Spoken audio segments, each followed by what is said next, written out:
Captain Jake Morrison stood on the bridge of the USS Liberty and watched something impossible appear on his screens. The massive alien ship was 3 times bigger than his own vessel and shaped like a twisted metal flower. Its dark surface seemed to eat the light from nearby stars. "Sir, we're getting a transmission," said Lieutenant Amy Davis from her station. Her voice was tight with fear. This was first contact with alien life, and no one knew what would happen next. Jake nodded and straightened his uniform. "Put it through."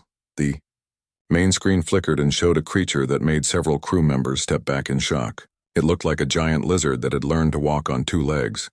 Its scales were dark green and its eyes were yellow with black slits down the middle. When it spoke, its voice was deep and cold. "I am Ambassador Zethkar of the Sauroch people. I speak for the Galactic Council that rules all civilized worlds in this galaxy. You are humans from the planet called Earth." Jake felt his heart beating faster but kept his voice calm. "I am Captain Jake Morrison of the United Earth Fleet. We come in peace." The alien's mouth opened in what might have been a smile, showing rows of sharp teeth. "Peace is what we offer you, human. But first, your species must learn its place." Behind Zethkar, Jake could see other aliens moving around. Some looked like giant insects. Others seemed to be made of living crystal. All of them watched the humans with the same cold interest that people might show when looking at animals in a zoo. "Your council has been watching Earth for some time," Zethkar continued. "We have seen your wars, your violence, your rapid spread across your solar system. This behavior cannot continue." "What do you mean?" Jake asked, though he was starting to get a bad feeling about where this conversation was going. Zethkar held up a device that projected words in the air between them. "These are the terms your species must accept. First, all human military forces will be disbanded immediately. Second, all weapons of war will be destroyed under Council supervision. Third, Earth will provide yearly tribute of raw materials and technology to the Council. Fourth, no human may leave your solar system without Council permission. Fifth, human population growth will be limited to numbers we approve." Jake stared at the floating words and felt anger building in his chest. "And if we refuse? Then your species will be removed from existence," Zethkar said, as casually as someone might discuss the weather. "We have done this before with other young races that could not accept guidance. It is always regrettable, but sometimes necessary." The alien leaned forward and its yellow eyes seemed to glow brighter. "However, we are not unreasonable. Your species will be given 30 of your days to consider these terms and prepare for compliance. This is more time than most races receive." Jake wanted to tell this creature exactly what humans thought of its demands, but he knew his duty was to get this message back to Earth. "I'll make sure our leaders receive your terms." "Excellent," Zethkar said. "We will return in 30 days for your answer. Do not attempt to flee or hide. The Council sees all things in this galaxy. There is nowhere you can run that we cannot find you." The transmission ended and the alien ship vanished as quickly as it had appeared, leaving the USS Liberty alone among the stars. Lieutenant Davis turned to Jake with wide eyes. "Sir, what do we do now?" Jake was already moving toward the communications station. "We get home as fast as possible and tell Earth what just happened. Set course for home, maximum speed." 3 days later, Jake stood in a room deep under the mountains of Colorado. Around a large table sat the most powerful people on Earth. Admiral Lisa Parker commanded all human space forces. President John Carter led the world government. General Rick Hayes controlled Earth's armies. Dr. Amy Collins ran the secret weapons programs that most people didn't know existed. Jake had just finished telling them about his encounter with the Galactic Council. The room was quiet for a long moment. "So they want us to give up everything that makes us human," President Carter said finally. "Our freedom, our weapons, our right to explore the stars. They think we're children who need to be controlled," Admiral Parker added. Her voice was hard as steel. "They've probably been doing this to other species for thousands of years." General Hayes leaned back in his chair. 30 days to surrender or be destroyed. They're very confident. Dr. Collins had been reading through the full transcript of Jake's encounter. Now she looked up with a strange smile on her face. They made a mistake. What do you mean? President Carter asked. They gave us 30 days, Dr. Collins said. They think that's generous. They think we'll spend that time, in panic, trying to figure out how to surrender properly. They have no idea what humans can do in 30 days when we're angry. Admiral Parker was nodding slowly. Amy's right. They don't understand us at all. They see our wars and think we're violent animals. They don't see what those wars taught us. Which is, President Carter asked. How to fight, General Hayes said, simply. How to plan. How to hit first and hit hard. How to make the other guy regret starting the fight. Jake had been listening to this exchange with growing excitement. Are we really going to fight them? They have ships that can cross the galaxy. They've conquered other species. Dr. Collins opened a tablet and showed them pictures that made Jake's eyes widen. We've been preparing for this day since we first detected radio signals from space 50 years ago. We hoped first contact would be peaceful, but we planned for it not to be. The pictures showed massive underground facilities, ships hidden in asteroid belts, and weapons that looked like they belonged in science fiction movies. Project Blackout has been building in secret for decades, Dr. Collins continued. Every major nation on Earth has contributed. We have weapons the Galactic Council has never seen, and tactics they can't imagine. Admiral Parker stood up and walked to a wall covered with star charts. They think 30 days is generous. They think it's enough time for us to accept the inevitable. She turned back to the group with fire in her eyes. They're about to learn that 30 days is more than enough time for humans to plan their complete destruction. President Carter was quiet for a moment, then he nodded. Do it. Send the word to every base, every ship, every unit. Operation Thunderstrike is now active. General Hayes was already reaching for his phone. I'll contact the other world leaders. It's time to show this Galactic Council what happens when you threaten Earth. As the meeting broke up and people rushed off to prepare for war, Jake realized that the aliens had made a terrible mistake. They had looked at humanity and seen only violence and chaos. They hadn't seen the intelligence behind the violence or the unity that came from being threatened. The Galactic Council had ruled the galaxy for thousands of years by intimidating young species into submission. They were about to discover that intimidation only works on those who can be intimidated. Humans had spent their entire history fighting each other and learning from every battle. Now they had a common enemy and 30 days to show the galaxy what they had learned. The Council expected Earth to spend those 30 days preparing to surrender. Instead, Earth would spend them preparing for war. And when the aliens returned, expecting submission, they would find something they had never encountered before in all their years of galactic dominance. They would find humans who were ready to fight. Deep under the Nevada desert, General Rick Hayes walked through corridors that didn't exist on any official map. The walls were lined with metal that could stop nuclear blasts, and the air hummed with the sound of massive machines working around. The clock. This was Site 7, one of 12 hidden bases that had been built in secret over the past 30 years. How long until the first wave is ready? Rick asked Colonel Pete Walsh, who was walking beside him carrying a tablet full of classified information. 18 hours, sir. The stealth ships are already moving into position around the outer planets. The Council will never see them coming. They entered a room where dozens of technicians sat at computers, watching screens that showed the locations of every human ship in the solar system. What the Galactic Council didn't know was that Earth had been building a secret fleet for decades. Ships that looked like asteroids, weapons platforms hidden inside old satellites, and fighter craft that could move without being detected. Dr. Amy Collins looked up from a computer terminal as they approached. Her face was tired but excited. Rick, you need to see this. We've been analyzing the scan data from Jake's encounter with the alien ship. She pulled up a three-dimensional image of the Council vessel that had threatened Earth. Numbers and diagrams covered the screen around it. Their technology is impressive, but it's old, Amy said, pointing to different parts of the ship. Look, at their hull design. It's built for intimidation, not efficiency. Those curved sections create weak points that our kinetic weapons can exploit. Pete leaned closer to study the image. What about their shields? That's the interesting part, Amy replied, pulling up another screen.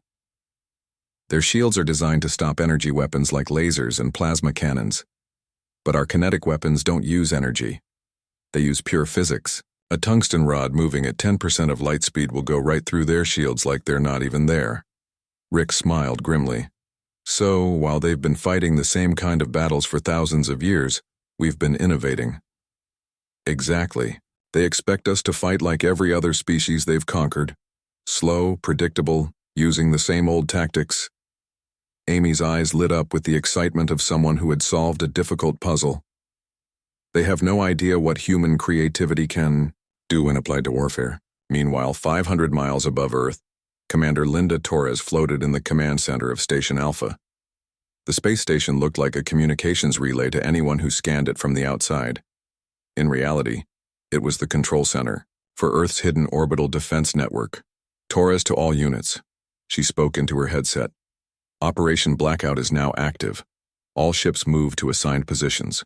Maintain radio silence until further orders. On her screens, she watched as dozens of objects that looked like space junk or dead satellites began to move. Each one was actually a weapons platform or a disguised warship. The Galactic Council had been watching Earth for years, but they had only seen what humans wanted them to see. "Ma'am," said Lieutenant Tony Rodriguez from his station, "we're getting reports from the Mars colonies. The mining ships are ready to launch their payloads on your command." Linda nodded. The Council thought Mars was just a mining operation. They didn't know that every mining ship had been converted into a kinetic bombardment platform. When the time came, those ships would launch chunks of metal at speeds that would turn them into devastating weapons. Back on Earth, Admiral Lisa Parker stood in the war room deep under the Pentagon. The walls were covered with screens showing the positions of human forces throughout the solar system. For the first time in weeks, she was smiling. "Status report," she said to the room full of officers. "All stealth units are in position," reported Captain Steve Murphy. "The Council won't detect them until it's too late." "Orbital platforms are ready," added Major Kate Wilson. "We have 300 hidden weapons in space, all waiting for the signal." "Ground-based systems are online," said Commander Bob Chen. "If any Council ships get past our space defenses, they'll face missile systems they've never encountered before." Lisa looked at the central screen, which showed a countdown timer. 26 days, 14 hours, 32 minutes until the Council returned for Earth's answer. "Good," she said. "Now let's talk about what happens after we destroy their first fleet." The room went quiet. Everyone had been focused on the defensive battle, but Lisa was already thinking about what came next. "Ma'am?" Captain Murphy asked. "The Council has been bullying species for thousands of years," Lisa explained. "They'll expect us to fight once, lose, and then surrender. They don't understand that humans don't surrender. When we destroy their first fleet, they'll send a bigger one. And when we destroy that one, they'll get desperate."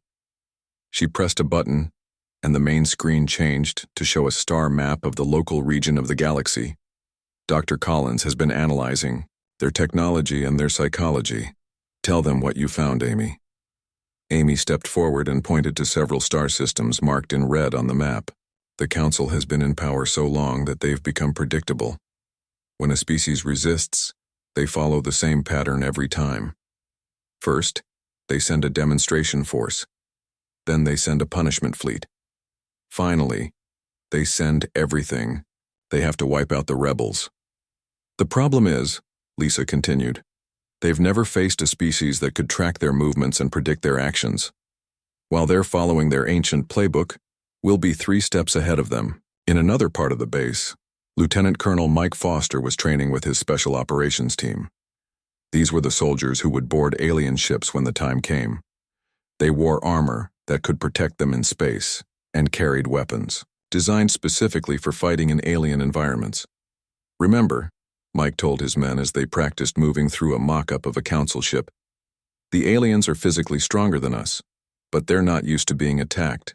They expect other species to be afraid of them. Use that against them." Sergeant Dan Cooper raised his hand. "Sir, what if they have weapons we haven't seen before?"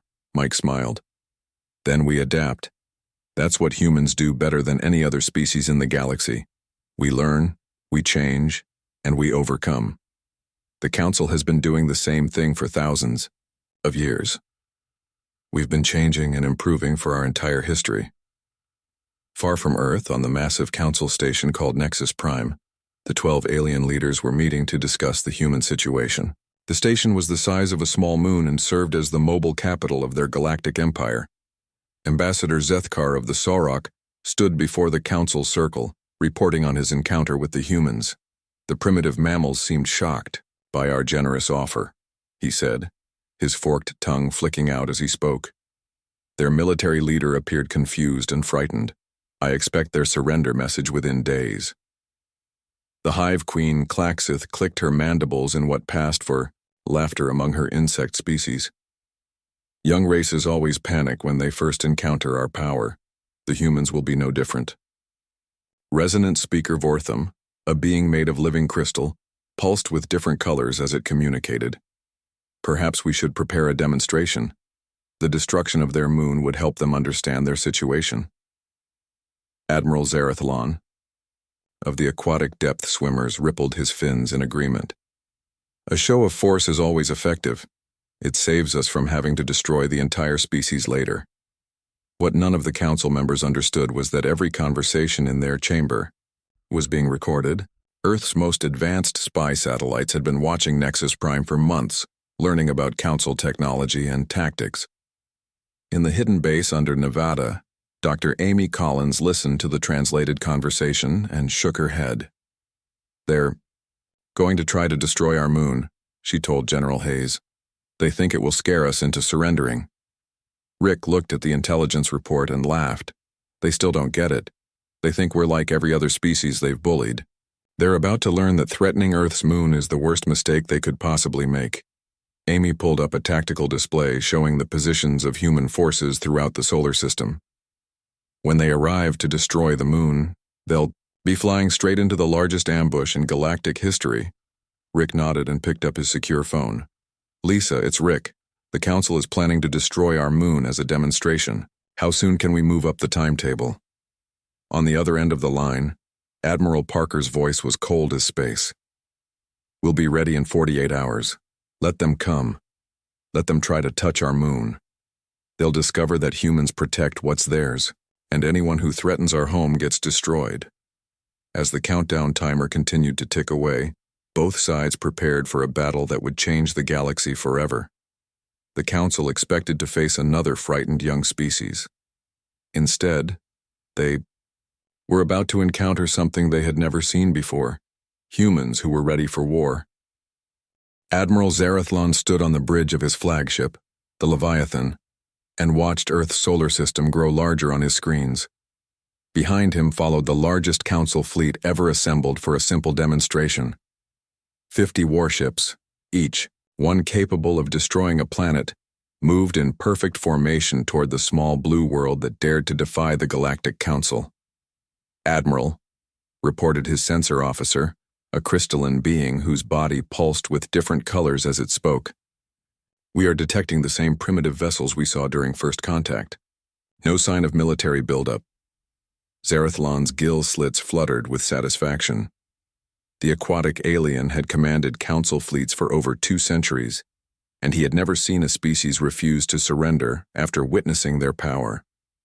These humans would be no different. Excellent, he said, his voice bubbling through the water that filled his command helmet. Position the fleet in attack formation. We will destroy their moon in one coordinated strike, then wait for their surrender message. What Admiral Zarathlon couldn't see were the hundreds of objects drifting silently through the solar system. Things that looked like asteroids, space junk, and dead satellites. Each one was actually a weapon waiting for the signal to attack. On Earth, Admiral Lisa Parker sat in the war room deep under the Pentagon. Around her, dozens of screens showed the council fleet entering the solar system. For 28 days, humanity had prepared for this moment. All units report ready, said Captain Steve Murphy from his station. The council fleet is exactly where we predicted they would be. Lisa looked at the main screen, which showed the enemy ships moving toward Earth's moon. The aliens had no idea they were flying straight into the largest trap in human history. Begin Operation Thunderstrike, she said calmly. All units, execute. In space, Commander Linda Torres watched from her hidden command station as the first phase began. Mars base, you are cleared to fire. On Mars, dozens of mining ships that had been disguised as industrial equipment suddenly came to life. Each one launched a tungsten rod the size of a telephone pole toward the Council fleet. The rods were traveling at 10% of light speed, making them invisible to enemy sensors until the moment of impact. The first rod struck Admiral Zarathlon's flagship before anyone on board even knew they were under attack. The projectile punched through their shields like they didn't exist and tore a hole through the center of the ship. Emergency alarms began screaming as water flooded the damaged sections. What happened? Zarathlon demanded, pulling himself up from where the impact had thrown him. Where did that come from? Before his crew could answer, 12 more rods struck other ships in the fleet. The Council's perfect formation dissolved into chaos as captains tried to figure out what was attacking them. Admiral, we're detecting multiple incoming projectiles, his sensor officer reported, its crystalline body now flashing urgent red colors. Impact in 30 seconds. Impossible, Zarathlon said. We're scanning everything in this system. There are no weapons platforms. That was when the second phase began. All around the Council fleet, objects that had looked like harmless space debris suddenly revealed themselves as Earth stealth ships. The USS Thunderbolt decloaked directly above the Council formation, its missile bays already open. Captain Tony Rodriguez commanded the Thunderbolt, and he had been waiting his entire career for this moment. Fire all tubes, he ordered. Give them everything we have. Quantum torpedoes streaked through space toward the alien ships.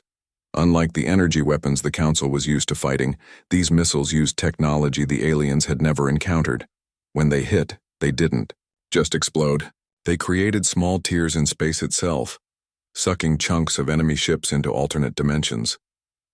Throughout the solar system, the ambush continued. Ships hidden behind asteroids opened fire. Weapons platforms disguised as satellites began launching missiles. The Council fleet found themselves under attack from every direction at once. Admiral Zarathlon tried to coordinate a defense, but his communications were being jammed by human electronic warfare systems. Ships that had ruled the galaxy for millennia were being torn apart by weapons they couldn't understand and tactics they had never faced. All ships, retreat to minimum safe distance, he ordered, but half his fleet couldn't receive the message through the jamming. On the bridge of the USS Liberty, Captain Jake Morrison watched the battle unfold on his screens. This was the same ship that had received the Council's arrogant demands 28 days ago. Now it was part of the fleet that was destroying them. Sir, the alien flagship is trying to withdraw, reported Lieutenant Amy Davis. Jake smiled grimly. Not today. All ships target the Leviathan. Don't let any of them escape to tell the Council what happened here. The concentrated fire from 6 human ships overwhelmed the Leviathan's defenses. Admiral Zarathlon had just enough time to realize that these primitive mammals had outmaneuvered him completely before his ship exploded in a brilliant flash of light. But the real shock came when the Council survivors tried to call for help. Every time they sent a message, human ships intercepted and jammed it. The few ships that tried to jump to faster-than-light travel found their engines disabled by weapons that targeted their power systems specifically. Commander Pete Walsh led a squadron of fighters through the wreckage of the Council fleet, hunting down the last few enemy ships. His pilots had trained for years for this moment, and they flew like nothing the galaxy had ever seen. Blue Leader to all units, Pete transmitted. We have 3 enemy ships trying to escape toward Jupiter. Don't let them get away. The chase lasted less than 10 minutes. Human fighters moved with a speed and precision that the Council ships couldn't match. When it was over, the entire Council demonstration fleet had been destroyed or captured. In the war room on Earth, Admiral Parker watched the final enemy ship surrender. The battle that was supposed to intimidate humanity into submission had lasted exactly 43 minutes. Not a single human ship had been lost. Status report, she ordered.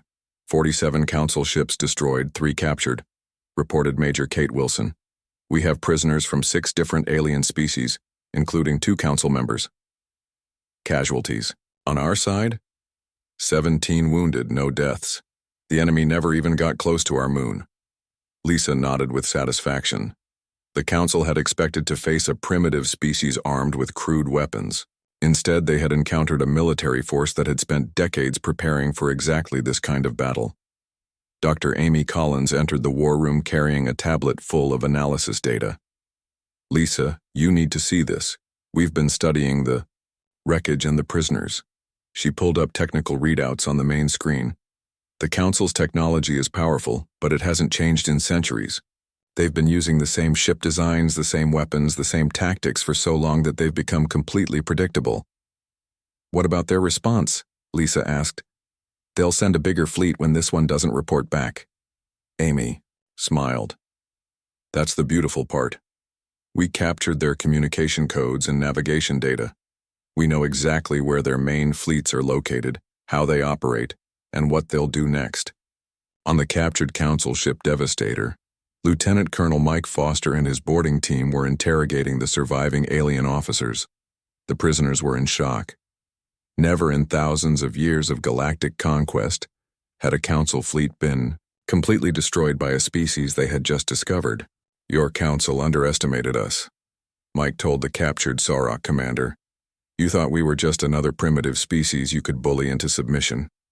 The alien's yellow eyes were wide with fear. "This is impossible. No young race has ever defeated a Council fleet. Our ships are invincible." Mike laughed. "Your ships were designed to fight other aliens who think like you do. Slow, predictable, following the same old patterns. You've never faced humans before." He leaned closer to the alien prisoner. "And here's what your Council doesn't understand yet. This wasn't our main fleet. This was just our local defense force. Our real military is still preparing for war." The Sauroch commander's scales turned pale. "What do you mean?" "I mean this was just the warm-up," Mike said. "Your Council wanted to see what humans do when threatened. Well, now you know. We don't surrender. We don't negotiate. We destroy anyone who threatens our home." Back on Earth, President John Carter addressed the world from the White House. Behind him, screens showed the wreckage of the Council fleet drifting through space. "My fellow humans," he began. "Today we face the greatest threat in our history. An alien empire that has ruled the galaxy for thousands of years came to our solar system and demanded our surrender. They threatened to destroy our moon if we didn't submit to their rule." He paused and looked directly into the camera. "Instead, we destroyed them. Every ship they sent against us has been eliminated. The prisoners we captured will be treated according to the laws of war, but their fleet will never threaten Earth again." The president's expression grew serious. "However, this is not the end. This is the beginning. The Galactic Council will not accept this defeat. They will send more ships, more weapons, more threats, and we will be ready for them." Captain Steve Murphy stood on the bridge of the USS Phantom as it drifted silently through space near the Kepler 442 system. His ship looked like nothing more than a large asteroid, but hidden inside its rocky exterior were weapons that could level a city. For the past 3 weeks, human forces had been carrying out Phase 2 of their war plan, and the galaxy was beginning to burn. "Captain, we're detecting the target facility," reported Lieutenant Sandra Blake from her sensor station. "Council weapons factory, just like intelligence said it would be." Steve looked at the holographic display showing the massive industrial complex orbiting the alien world below. For centuries, this factory had built the weapons that kept the Council's enemies in line. Today it would become another target in humanity's campaign of systematic destruction. "Any defensive ships?" Steve asked. 3 patrol vessels," Sandra replied. "They look bored. No one has attacked a Council facility in over 1,000 years." Steve smiled grimly. The aliens were about to learn that their peaceful centuries were over. "Launch the infiltration team, then prepare for attack run." In the ship's launch bay, Major Kate Wilson checked her stealth suit one last time before stepping into the shuttle. Her mission was to get inside the facility and disable their defenses from within. It was dangerous work, but Kate had volunteered because she understood what was at stake.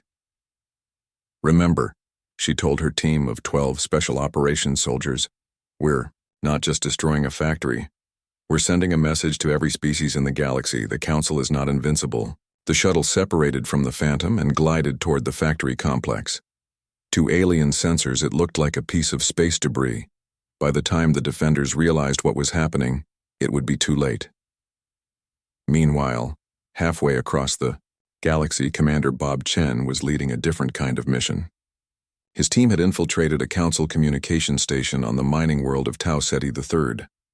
Instead of destroying it, they were using it to spread something far more dangerous than explosives.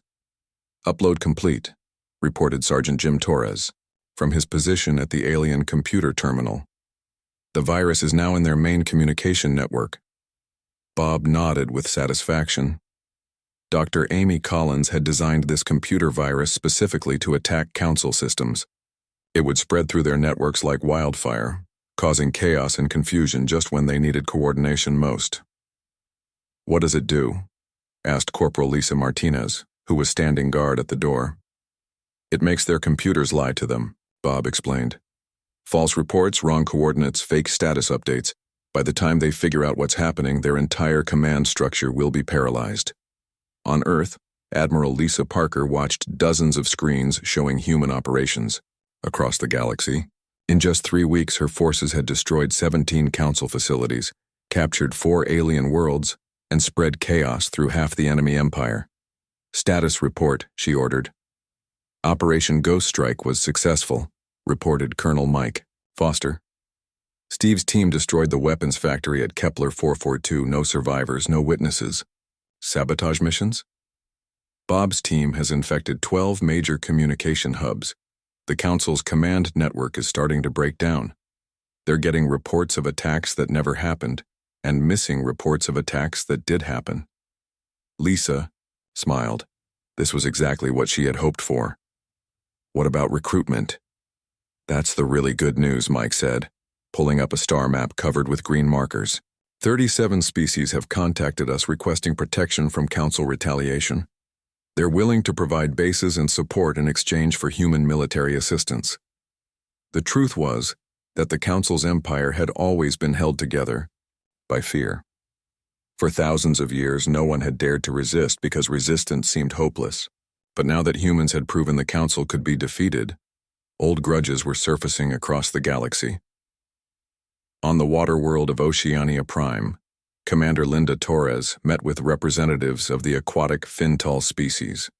These people had been conquered by the Council 300 years ago, and they had never forgotten the day their homeworld burned. "We can offer you 12 hidden bases throughout this sector," said Elder Rivka, his translucent blue skin rippling with emotion. "In return, we ask only that you help us reclaim our freedom." Linda studied the star charts the alien had provided. The Fintal bases were perfectly positioned to support human operations in this part of the galaxy. "What can you tell us about Council weaknesses in this region?" "They have grown lazy," Rivka replied. "Their garrison forces are small and poorly equipped. They rely on fear and reputation instead of real strength. Most of their ships are centuries old." This was the same story Linda was hearing from resistance groups across the galaxy. The Council had been so confident in their power that they had let their military deteriorate. They were about to pay the price for that overconfidence. Back on Kepler 442, the smoking ruins of the weapons factory served as a monument to human efficiency. In less than 2 hours, Major Kate Wilson's team had infiltrated the facility, disabled its defenses, and planted enough explosives to turn the entire complex into scrap metal. "Any word from the local population?" Captain Steve Murphy asked as his ship prepared to leave the system. "They're celebrating," Kate reported from the shuttle as it returned to the Phantom. "The factory used their people as slave labor. They're calling us liberators." Steve shook his head in amazement. The Council claimed to bring order and civilization to the galaxy, but everywhere humans went, they found oppressed populations eager for freedom. "Set course for the Vega system," he ordered. "Intelligence says there's a Council supply depot there that needs our attention." Meanwhile, on Nexus Prime, the Council's mobile headquarters was in chaos. Reports were flooding in from across the Empire, each one worse than the last. Facilities destroyed, worlds in rebellion, communication networks failing. The Hive Queen Klaxith clicked her mandibles in frustration as she read the latest intelligence reports. How is this possible? How can one primitive species be everywhere at once? Ambassador Zethkar studied a holographic map showing the locations of human attacks. They're not acting like any species we've encountered before. Most rebels try to defend their territory. These humans are attacking us everywhere while defending nothing. Resonance speaker Vortham pulsed with confused colors. Our military analysts say they have identified at least 50 different human ships operating simultaneously. That should be impossible for a species that barely has space travel. What the Council didn't understand was that humans had been preparing for this, or for decades. Every ship in Earth's merchant fleet could be converted to military use in hours. Every mining operation in the solar system was actually a weapons factory. Every human colony was a potential military base. Admiral Zarathalon's replacement, Admiral Kethvar, was having the same problem every council commander was facing. His enemies were invisible until they attacked, and by the time he could respond, they were gone. "Sir, we're receiving reports of human ships in the Rigel system," his communications officer reported. "Send the 5th Fleet to intercept them," Kethvar ordered. "Sir, the 5th Fleet is already pursuing human raiders in the Centauri sector. Then send the 7th Fleet. The 7th Fleet is defending the supply base at Wolf 359, sir. It's under attack." Kethvar's gills fluttered with frustration. The humans were forcing him to spread his forces thin while they concentrated their attacks wherever they chose. It was like trying to fight smoke. On Earth, President John Carter received a secret communication from Dr. Amy Collins. She had been analyzing captured council technology and had made a discovery that changed everything. "Mr. President, you need to see this," Amy said, showing him a technical readout on her tablet. "We've been studying their faster-than-light communication system. The entire council empire is controlled from Nexus Prime through a central network." "What does that mean for us?" the president asked. "It means if we can capture or destroy Nexus Prime, their entire empire will collapse. Without central coordination, the council species will turn on each other within weeks." The president was quiet for a moment. Then he picked up his secure phone. "Get me Admiral Parker. Tell her I want to discuss Operation Endgame." In space near the contested world of Alpha Centauri B, Lieutenant Colonel Pete Walsh led a squadron of human fighters against a council patrol fleet. The aliens had superior numbers, but the humans had superior tactics. "Gold Squadron, hit their command ship," Pete ordered. "Silver Squadron, take out their communications array. Don't let them call for help." The battle was over in minutes. Council ships that had terrorized this sector for centuries were reduced to floating debris. But Pete's real mission wasn't to destroy enemy ships. It was to rescue the human colonists who had been captured when the war began. "Transport Lima, you are clear to dock with the prison ship," he transmitted. "Get our people out of there." As the rescue operation proceeded, Pete thought about how much had changed in just a few weeks. The Council had started this war by threatening Earth. Now they were losing colonies, ships, and territory faster than they could count. But the real change was in how other species saw the conflict. For the first time in galactic history, the Council looked weak. And weakness, Pete knew, was something their empire could not survive. Admiral Lisa Parker stood on the bridge of the USS Vengeance as it approached the massive alien station called Nexus Prime. Around her ship, the largest human fleet ever assembled moved through space like a pack of hunters closing in on wounded prey. For 2 months, humanity had torn the Council's empire apart piece by piece. Now it was time to finish what the aliens had started. "Status report," Lisa ordered, her eyes fixed on the enormous station ahead. Nexus Prime was the size of a small moon, covered with weapons and shields that had protected the Council's leadership for thousands of years. "All attack groups are in position," reported Captain Jake Morrison from his station. "The Council's defensive fleet is exactly where intelligence said it would be." Lisa nodded. The beauty of fighting an enemy for 2 months was that you learned their patterns. The Council always did the same things in the same order. It made them predictable, and predictable enemies were dead enemies. "What about the Special Operations Team?" she asked. "Lieutenant Colonel Mike Foster reports ready," Jake replied. "His team is standing by to board the station once we break through their defenses." Outside the bridge windows, space filled with the light of weapons fire as the battle began. Human ships moved like dancers, using tactics the Council had never seen before. They attacked from multiple directions at once, concentrated their fire on weak points, and disappeared before the enemy could respond. The Council's defending fleet was impressive. Massive warships that had conquered hundreds of worlds fired energy beams that could melt asteroids. But they were fighting an enemy that had studied them for months and knew exactly how to exploit their weaknesses. Captain Tony Rodriguez piloted his fighter through the middle of the battle, leading a squadron of pilots who moved like they could read each other's minds. They dove between the massive alien ships, firing quantum torpedoes at critical systems. "Target their command tower," Tony ordered, as his squadron approached the enemy flagship. "If we can take out their admiral, the rest of the fleet will lose." Coordination. The attack succeeded perfectly. The alien command ship spun out of control as its bridge exploded in a ball of fire. Around it, other Council ships began to retreat as their formation fell apart. But Lisa's real target wasn't the defending fleet. It was the station itself and the 12 alien leaders who thought they could threaten Earth and live to see another day. "Mike, you're clear for boarding," she transmitted to the Special Operations team. "Get inside that station and secure the Council chambers."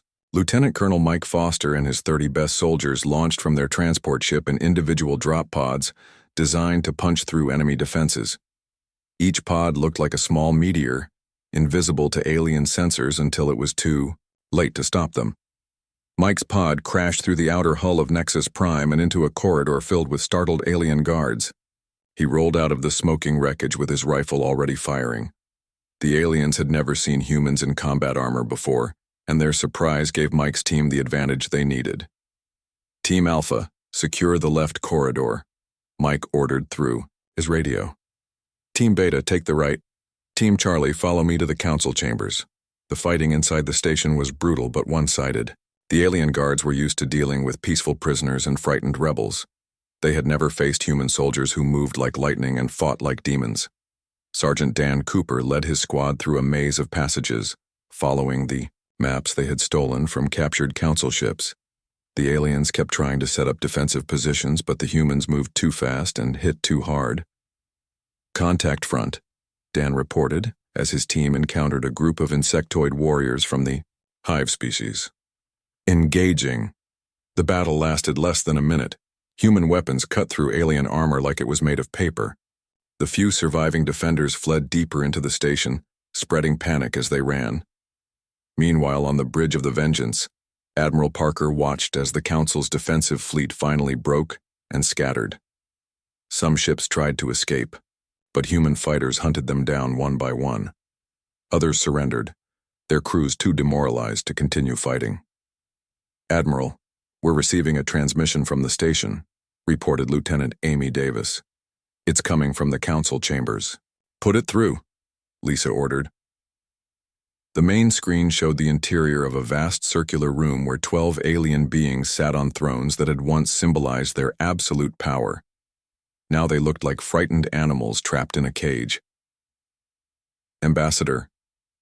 Zethkar of the Sarok spoke first, his yellow eyes wide with fear. "Admiral Parker, we wish to discuss terms for ending this conflict." Lisa's expression didn't change. "There are no terms. You declared war on humanity when you threatened our world. Now you face the consequences." The Hive Queen Klaxith clicked her mandibles nervously. "But surely some arrangement can be made. The Council has ruled the galaxy for millennia." "Order must be maintained. Your order is over," Lisa said simply. "The galaxy belongs to whoever is strong enough to take it. You're not strong enough anymore." On the station, Mike Foster and his team had fought their way to the outer doors of the Council chambers.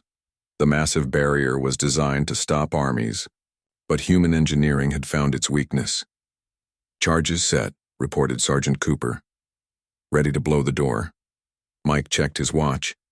In exactly 30 seconds, Admiral Parker would give the Council her final message. The timing had to be perfect. "Detonate on my mark," Mike said. 3, 2, 1, mark. The explosion echoed through the station as the doors to the Council chambers blew inward. Through the smoke came 30 human soldiers in full combat armor, their weapons trained on the 12 beings who had once ruled the galaxy. The aliens recoiled in terror as Mike's team spread out around the chamber. Some tried to run, but there was nowhere to go. Others begged for mercy, but the humans weren't listening. "You wanted to see human savagery," Mike said, his voice cold as space. "Here it is." But instead of executing the council members, Mike did something far more devastating. He forced them to watch as humanity finished destroying their empire. On screens around the chamber, the council witnessed their fleets surrendering across the galaxy. They watched as their colonies declared independence and their trade networks collapsed. They saw species that had been oppressed for centuries celebrating in the streets as council governors fled for their lives. "This is impossible," whispered resonant speaker Vortham, its crystalline body pulsing with weak, confused colors. "Our empire has lasted for thousands of years." "Your empire lasted because no one was strong enough to challenge it," Mike replied. "Now someone is. Us." The Hive Queen tried one last desperate argument. "Without the Council, the galaxy will fall into chaos. There will be wars between species, conflicts that could destroy entire worlds." Mike smiled coldly. "Maybe, but that's not our problem anymore.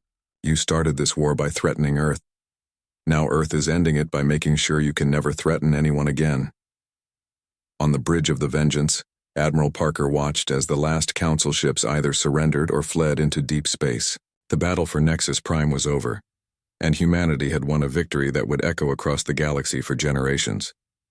"Admiral, we're receiving surrender requests from 17 different Council worlds," reported Captain Morrison. "They're asking for terms." "Tell them the terms are simple," Lisa said.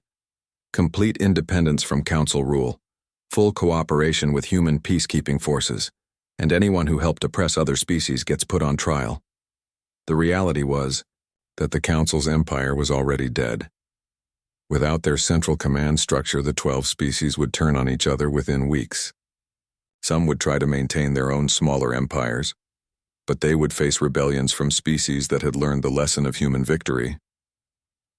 Dr. Amy Collins contacted the Vengeance from Earth with the final intelligence report. "Lisa, it's over. The Council's communication network has completely collapsed.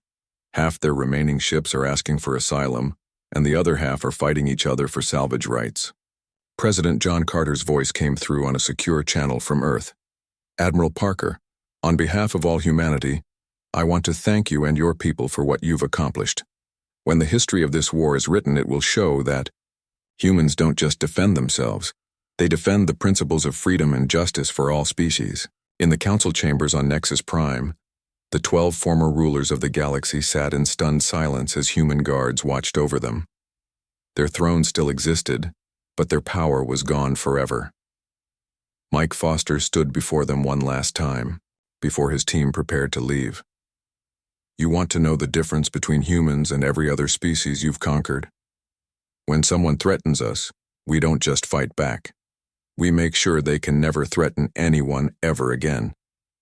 The chamber fell silent as the human soldiers filed out, leaving the former council members alone with their broken dreams of galactic dominance. 6 months later, Captain Jake Morrison stood on the observation deck of the new station that humans had built near Earth. Instead of being called Nexus Prime, it was simply named Hope Station. Representatives from over 100 species came here to discuss trade, resolve disputes, and plan for a future free from oppression.